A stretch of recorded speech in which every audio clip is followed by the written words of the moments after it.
Le Stade Français était en quête de son premier succès en 2018, à samedi, à l'heure de défier Agen.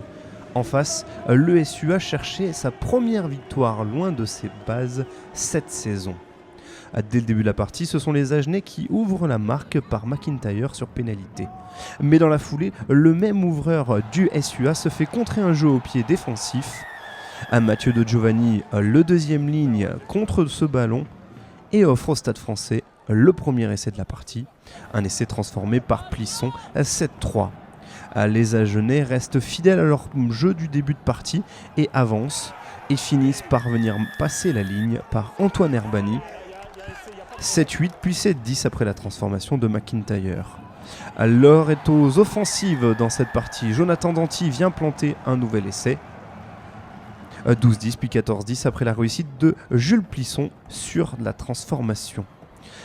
D'un camp à l'autre, Johan Sadi vient bénéficier d'une belle ouverture de McIntyre qui allongeait la passe pour un nouvel essai. 14-15, la transformation est manquée.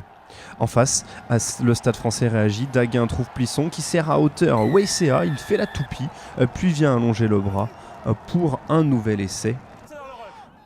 Les essais s'enchaînent dans ce match. Nouvelle offensive agenaise, ballon tombé, ramassé par O'Connor qui trouve Macalou qui va allonger la passe jusqu'à Jonathan Danty. Jonathan Danty qui prend ses aises sur l'aile droite, qui vient percuter les défenseurs agenais, puis transmettre d'une main à Tony Ensor, à l'arrière du Stade Français qui vient marquer un nouvel essai après cette magnifique offensive de Jonathan Danty.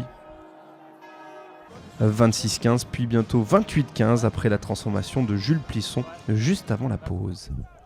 Au retour des vestiaires, Jules Plisson ajoute 3 points pour le Stade Français sur pénalité à 31-15. Mais les Agenais sont survoltés. Les avants pilonnent et au milieu d'eux, un 3/4, le centre Pierre Fouissac qui vient aplatir dans l'embut à 31-22 après la transformation de l'Australien à McIntyre. Sur une nouvelle récupération de balle, Mchelidze réussit à transmettre à ses côtés à son talonneur Facundo Bosch. Passage par le sol pour le talonneur près des 22 mètres adverses. Paul Abadi ramasse le ballon, essaye de redynamiser et trouve du soutien avec Antoine Miquel. Le troisième ligne passe par le sol, il n'est pas tenu et peut se relever, puis transmettre à Tom Murday, l'Australien qui vient marquer entre les perches. L'arbitre Thomas Charabas fait un appel à la vidéo. Il veut vérifier que le troisième ligne, Antoine Miquel, n'était pas tenu, à part le capitaine du Stade Français, Alexandre Flancard, au moment de se relever. C'est le cas, l'essai est donc validé, et s'est transformé à part McIntyre, 34-29. Agen revient dans la partie. Les Agenais poursuivent leurs efforts sur une nouvelle offensive. Julien Rito joue au pied, et Pierre Fouissac surgit entre O'Connor et Ensor pour venir marquer un nouvel essai.